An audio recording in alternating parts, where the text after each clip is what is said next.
Hey, what's up ghouls? It's me, Sabo, and welcome back to another video. In this video, I am setting up my bullet journal for the month of August, and since my last two themes were inspired by the first two novels of Mo Shang-Tong-Xu, it was only fitting to dedicate this month to her latest one as well. So this month is inspired by her novel Heaven Official's Blessing. I thought it was very fitting since there's a lot of red in this theme and we are entering Leo season and August is a summer month. Saying it out loud doesn't really make sense, but it makes sense in my head. This month I decided to try out some watercolor on my pages. I am using a notebook with pretty thick pages, so I decided why not bite the bullet right now and see if it works for me. I will go into that a little later, but for now you see me cut out this printout of the two main characters and sticking it on the page. This is an artwork of the manhwa adaptation by Star Ember. Their artwork is insane. It's so beautiful and otherworldly, which is so appropriate for the story. If you are unfamiliar with this novel, Mo Shang-Tong-Xu is a Chinese web novelist, and this novel is her latest and biggest work to date. I'm going to read to you the synopsis on the back of the book to give you a better insight on what the story is about while you watch me draw out the cover page. Born the crown prince of a prosperous kingdom, Shelian was renowned for his beauty, strength, and purity. His years of dedicated study and noble deeds allowed him to ascend to godhood. But those who rise may also fall, and fall he does. 800 years after his mortal life, Shelian has ascended to godhood for the third time, angering most of the gods in the process. To repay his debt, he is sent to the mortal realm to hunt down violent ghosts and troublemaking spirits who prey on the living. Along his travels, he meets the fascinating and brilliant Sanlang, a young man with whom he feels an instant connection with. Yet, Sanlang is clearly more than he appears. What mystery lies behind that carefree smile? So what I just read was the synopsis of the official English translation. The English translation of Mo Shang-Tong-Xu's books are published by Seven Seas Entertainment, and I am so happy to announce that the United Workers of Seven Seas has been formally recognized, and they are now working together with the CEO to create healthier and better working environments for all the staff and its freelancers. So for the cover page, I drew Shelian and Sanlang in his Hwacheng form. I'm so happy with how the drawings came out. I binge watched the entire donghua adaptation while sketching this whole theme out, and the way I drew them was definitely inspired by the donghua rather than the manhwa. And that's only because the artwork of the manhwa is so insane. I could never in a million lifetimes. I could never. I drew August in the font that the official English translated novel has on their cover. It's the only time I used this font throughout this whole setup because it was so difficult and I couldn't find any other references for that specific font. So yeah, I enjoyed the challenge it gave me though. It was very fun trying to figure out how the letters would have looked like. The next spread is my monthly overview. Each box is 6 squares by 6 squares. I like my monthly boxes to be on the bigger side because I really enjoy memory keeping in them. It's also so satisfying to see that this month starts on a Monday. As you can see, I am first drawing in all the lines. That is because I wanted to do all the watercoloring in one go. It just makes a lot more sense to put down the base first for everything before going in with another medium such as watercolor.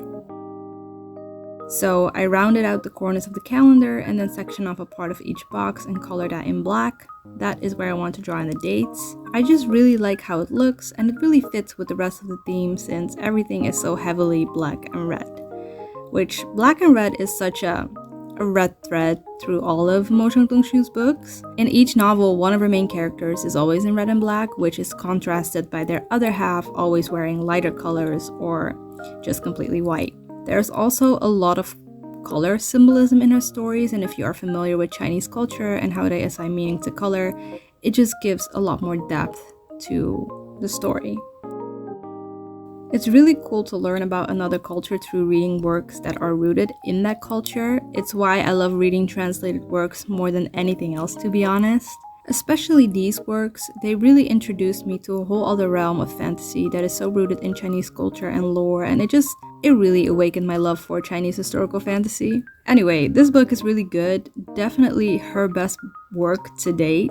She's currently working on an audio drama adaptation, and she actually has expanded the story even more purely for that adaptation. which is insane. The novel itself is going to be translated and released in 8 volumes alone. I cannot imagine how many hours of content we're going to get with the audio drama, and I am here for it. The next spread I am making is for my monthly goals. It's where I jot down all the things I set the intention to achieve in August, and the next page is a brain dump, which is a space for all my silly little thoughts. As you can see, a lot of butterflies are drawn in this theme. Butterflies is another big symbolism in this novel. It specifically symbolizes the Ghost King in this book, who is known for using spirit butterflies, so there was no way I could draw this theme and not use butterflies. They are just that significant to the story. And I also kept them very simple, because I just couldn't be bothered to make them more intricate. And here we have the return of the monthly money spread. I have a steady income now, so this spread has become more useful to me. So on the left side, I write down all of my fixed bills, what they are, when they're being paid, and the amount. Underneath that, I have a spot for my income, where I simply write down when I'm being paid and how much. And underneath that, I have a spot for notes, and that's for anything that I need to keep in mind when it comes to my money in the month of August. Then on the right page is where I will be tracking any monthly spendings outside of my fixed bills. Writing down my shit has always worked far better than having it digitally. It helps me to be more aware of my financial situation. I have ADHD, so I'm oblivious of anything else aside from my hyperfixation, so it is vital for me to create some sort of awareness for my financial situation, especially my spending habits, because adult money plus ADHD plus hyperfixation is only a good time for how long the dopamine kicks in, and then I just turn into a hyperactive ball of anxiety, which is just never a good time. So that's why I have a spread like this in my bullet journal. I also printed out another panel from the manhwa and stuck it down on the right page as well. It's a drawing of an umbrella, which is again a very meaningful object in the story. I also put it down on that specific place because I'm cutting parts out of the previous pages so that this picture is visible, but you will see that after I colored in all the pages. Speaking of, here we go. This was an experiment and I loved every second of it. Now I don't have much experience with watercolor, and because of my new job, I didn't really have a lot of time to practice beforehand. I still had a lot of fun experimenting with it. Even though this paper is very thick, using a wet-on-wet technique isn't really the most ideal way to work with the medium because it's still not watercolor paper. So next time I will definitely try to use a lot less water than I did here, but the paper held up pretty well. I used washi tape to cover the parts that I didn't want to color in, and I really liked the end result of it. I really enjoyed the shitload of color in contrast with a very simple, uncolored line art in the middle. Now, to be honest, I had no idea what I was going to do. I had the idea to do like splashes of red, like ink splashes.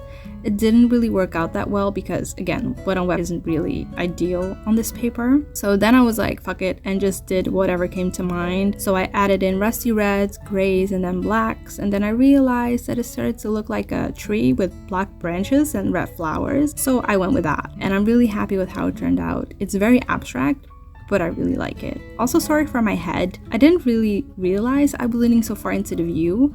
I film on my phone, so I don't have any way to really monitor my process. Yeah, sorry for the head.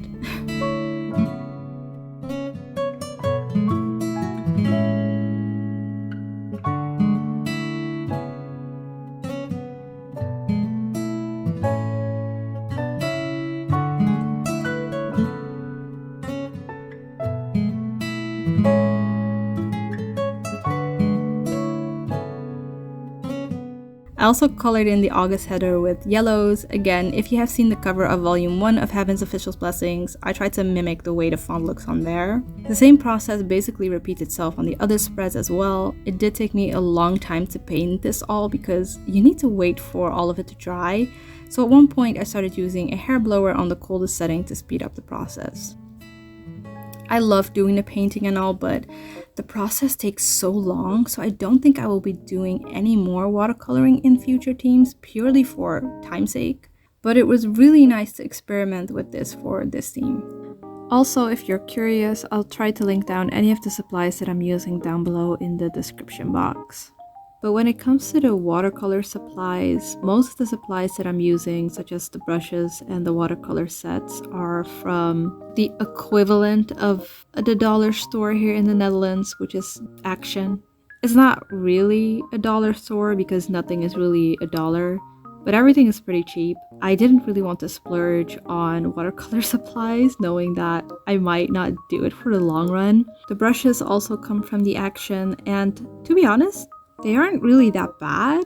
I've been playing around with these supplies after I did this bullet journal setup, and the color payoff is pretty nice. The brushes work really nice. Even though there's only a limited amount of colors, I could mix around with them to create the colors that I want, which was really nice as well. And this also goes to show that you don't really need to splurge on like heavy duty professional supplies of anything. I used to fall into that trap and then was left with all these expensive supplies and not working with them because I was hyperfixating on something else after a while. And that's something that I try to really keep in mind, especially being on Bujo YouTube, where everyone has these crazy supplies that are so expensive. And yeah, they're good and they're really nice to look at, but when I see those supplies and I'm like, I want those, I really have to sit down with myself and be like, is it really necessary? Am I going to use this in the long run? Don't I have things currently in my collection that I can use instead? And most often, I really don't need those expensive supplies. I already have things that are alike in my collection, far cheaper, and oftentimes I only use the same supplies over and over, and I'm not reaching out to all the new things that I've got. So again, creating awareness in what I'm spending, and you know, if things are really necessary. I'm really gullible like that. You can sell me anything and I will fall for it, which is not really great. So it's really important to, like, you know, sit yourself down when you're about to purchase something and think to yourself, is this really necessary? Do I really need this? Am I really going to use this for the long run? The last spread I am setting up with you is my first weekly spread. I am doing a horizontal Dutch door. I have done this spread before and it's so functional for me. This time I used the upper half just for decorating because I had printed out all these beautiful panels from the manhwa, so I just wanted to clutter that upper space up with just that. The black paper that I'm using is some black packaging paper. Now, since I have a job, I like to use the dailies of these weekly spreads as a time tracker, so that I can have a visual overview of how my day looks like. It does leave less space for tasks, but what I did to compensate for that is that I use a note section as an overall weekly to-do list. So any task that doesn't fit into one of the dailies, I will just put into the note section. I do have to say though that now that I'm working, I do find that I have less time of doing to-dos throughout the day, because I am working from 9 to 5 and then afterwards I'm exhausted, so I usually just spend the rest of my night eating dinner and then decompressing to prepare myself for the next day. So I don't really mind having less space for to-dos. What I also have been doing is I fill in the time bar with stickers. It just makes everything so much cuter. It really fills out the day really well, and I just love stickers. They're my kryptonite. Like, stickers are the only thing that I will purchase hand over eyes, not allowing myself to reflect. I will purchase it without any question, without any doubt, because that's just how much I love them. I don't really use any specific stickers because I don't have them and I really don't need them. Usually I just look at the size of the sticker. So my workday is from 9 to 5, so I will use a larger sticker as opposed to dinner, which usually just takes like an hour at most, which then will get a smaller sticker. So that's how I kind of do that. If I ever do a flip through of my bullet journal, you will see that it's really fucking cute. It really is. Now we are on to the flip through. I'm really happy with this theme and I'm definitely looking forward to reading volume 1 in August as well. It was my first time using watercolors like this in this journal, and while I had a lot of fun, I definitely don't see myself doing this for any future spreads. But who knows, I'm as inconsistent as they come, so it might happen anyway. Anyways, thank you so much for taking the time out of your day to spend time with me. I really appreciate you being here and hanging out with me.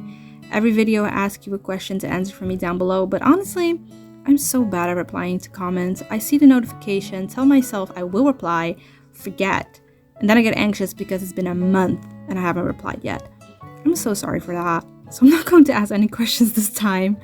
I hope you have a fantastic day wherever you are, and if you are an August Leo or Virgo, happy birthday, you deserve the world. And again, thank you so much for watching, and I will see you in the next one. Bye, ghouls.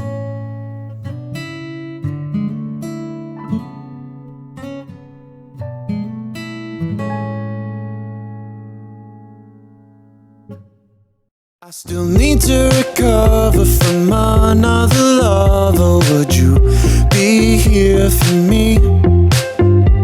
Never met your parents, not even your mother, but let's see where this leads.